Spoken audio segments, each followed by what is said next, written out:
नमो नमः मित्राणि, हमारे चैनल जेएम गुरु में आपका पुनः हार्दिक स्वागत है। आज हम लोग सुभाषितानी का एक बड़ा ही सुंदर श्लोक पढ़ेंगे, लेकिन उससे पहले मैं आपसे रिक्वेस्ट करना चाहूँगी कि आप पूरी वीडियो देखिएगा ताकि आप समझ सकें श्लोक को आसानी से। और अगर हमारे चैनल को आपने अभी तक सब्सक्राइब नहीं किया है तो कृपया सब्सक्राइब कर लें, बेल आइकन को भी प्रेस कर लें ताकि आगे आने वाले सभी वीडियो की नोटिफिकेशंस आपको मिलती रहे। तो फिर आज की कक्षा शुरू करते हैं। श्लोक है, विहाय पौरुषम यो हि दैवम एव अवलंबते प्रासाद सिंहवत तस्य मूर्धनि तिष्ठन्ति वायसाः।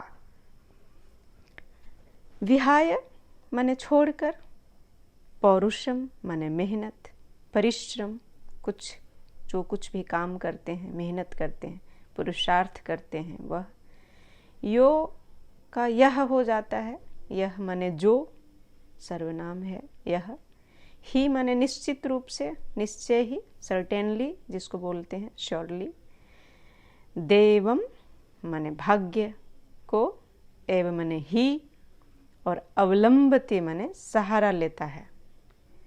प्रासाद सिंहवत, प्रासाद माने महल, और सिंहवत मतलब देखते हैं हम लोग, जैसे महल के सामने कई बार सिंह की वो प्रतिमा लगी होती है। वो असल में शेर तो नहीं होता है, लेकिन उसकी प्रतिमा लगी होती है। तो महल के द्वार पर जो बने हुए सिंह होते हैं, जो शेर होते हैं, उसकी तरह। वत माने के समान, के तरह। तो यहाँ पर है प्रसाद सिंहवत, मतलब महल के बाहर या प्रसाद के बाहर बने हुए सिंह की तरह। तस्य माने उसके, किसके, जो यह कहा गया है, जो उसी के बदले है, तस्य उसके, मूर्धनि मतलब सिर पर, और तिष्ठन्ति मतलब बैठते हैं। कौन बैठते हैं? तो वायसाः माने कौवे बैठते हैं। कौवे को वायसाः, वायसः होगा तो एक होगा, एक कौवा। वायसाः मतलब बहुत सारे कौवे बैठते हैं। तो इस तरह से यह श्लोक है, और एक एक शब्द का अर्थ भी देखा हमने। इसको एक बार अन्वय के हिसाब से हम लोग इसको देखेंगे, अन्वय में कैसा वाक्य बनता है। अन्वय इसका इस प्रकार है कि यह पौरुषम विहाय दैवम एव अवलंबते प्रासाद सिंहवत तस्य मूर्धनि वायसाः तिष्ठन्ति। यह पौरुषम, यह माने जो व्यक्ति, जो भी आदमी, पौरुषम मतलब परिश्रम को, पुरुषार्थ को, काम करने की भावना को, विहाय माने छोड़कर, विहाय माने छोड़कर, त्याग कर, भूलकर, देवम मतलब भाग्य बोल सकते हैं, या ईश्वर बोल सकते हैं, या किस्मत बोल सकते हैं।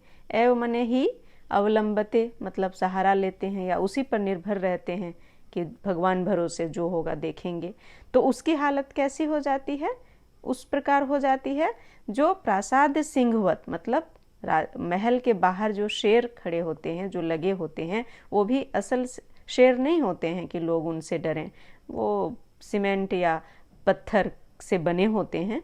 तो इसलिए वहाँ क्या होता है कि तस्य माने उसके, मूर्धनि माने सिर पर आकर के कौवे बैठते हैं। ऐसे तो शेर जंगल का राजा होता है, सभी प्राणी, सभी जानवर उनसे डरते हैं, लेकिन जो महल के बाहर जो शेर होता है उससे भला कौन डरेगा? वो असली शेर थोड़ी ना है।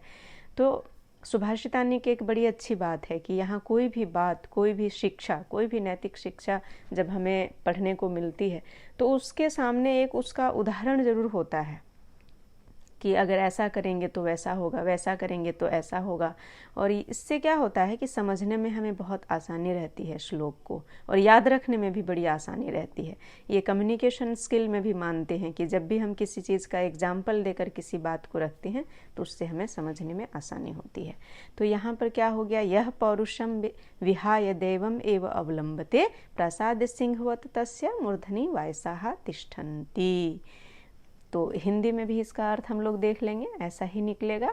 हिंदी में इसका अर्थ है कि जो मनुष्य, जो व्यक्ति पराक्रम को छोड़कर, मतलब परिश्रम और पुरुषार्थ को छोड़कर केवल भाग्य के भरोसे रहता है, केवल किस्मत के भरोसे रहता है, समाज में उसका अपमान उसी तरह होता है जैसे राजभवन के द्वार पर स्थित सिंह की मूर्ति है ना, असल सिंह नहीं है, सिंह की मूर्ति है, उसके ऊपर कौवे आकर बैठते हैं। तो ये अपमान की ही बात है। कहाँ जंगल में जो असली शेर होता है तो सब उससे डरते हैं, भागते हैं, दूर भागते हैं, और यहाँ तो उसी सिंह की मूर्ति पर आकर कर कौवे भी बैठ जाते हैं। मतलब उनका कोई वैल्यू नहीं है, कोई कीमत नहीं है, कोई सम्मान नहीं है। तो ऐसे व्यक्ति जो परिश्रमी नहीं हैं, जो सिर्फ अपने पराक्रम, पुरुषार्थ, साहस को छोड़कर सिर्फ किस्मत के भरोसे बैठते हैं, उनका भी अपमान उसी प्रकार से होना है। जैसे कि दिखावे वाले जो सिंह होते हैं महल के बाहर, जैसे उसका अपमान होता है, उसी तरह अकर्मण्य व्यक्ति का भी, काम न करने वाले व्यक्ति का भी उसी तरह से अपमान होता है। बड़ा ही सुंदर सा सरल सा श्लोक है। तो इसका भाव क्या हुआ? इसका भाव यही हुआ कि व्यक्ति को कभी भी अपने भाग्य पर निर्भर नहीं होना चाहिए। कभी भी हमें भाग्य के भरोसे नहीं बैठना चाहिए। कोई भी काम, कोई भी लक्ष्य, कोई भी इच्छा, कोई भी सपना जो हम देखते हैं वह सिर्फ भाग्य के भरोसे पूरा नहीं हो सकता है। उसके लिए हमें मेहनत करनी पड़ती है, उसके लिए हमें साहस करना पड़ता है, उसके लिए हमें कुछ त्याग भी करना पड़ता है। तो कहने का मतलब यह हुआ कि हमें हमेशा अपने पुरुषार्थ पर निर्भर रहना चाहिए, अपने परिश्रम पर हमें ध्यान देना चाहिए। और भाग्य पर अगर भरोसा करेंगे हम तो क्या होगा कि वो दिखावे की तरह होगा, और फिर हमारी हालत कैसी हो जाएगी? दिखावे वाले शेर की तरह हो जाएगी, जिससे कि कोई फर्क नहीं पड़ेगा किसी को। तो काफ़ी क्लियर है कि भाग्य के भरोसे नहीं बैठकर इस श्लोक में ये बताया गया है कि हमें काम करते रहना चाहिए अपना। हमें अपना काम जरूर करना चाहिए, कभी भी भगवान के भरोसे नहीं बैठना चाहिए। परीक्षा में अच्छे अंक लाने हैं तो उसके लिए पढ़ना पड़ेगा, मेहनत करनी पड़ेगी। अगर हमें कुछ हासिल करना है तो उसके लिए भी हमें मेहनत करनी पड़ेगी।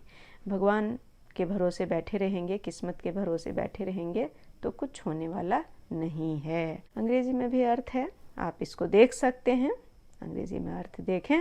और अगर आपको वीडियो पसंद आ रहा हो तो कृपया इसे लाइक ज़रूर करें। अपने परिवार के लोगों के साथ, मित्रों के साथ या अन्य जानने वालों के साथ भी आप शेयर करें। चैनल को सब्सक्राइब कर दें, बेल आइकन को भी प्रेस कर दें ताकि आपको अपडेट मिलती रहे। तो आज के लिए इतना ही, जल्द ही फिर मिलेंगे अगले वीडियो में। धन्यवाद है, नमस्कारम।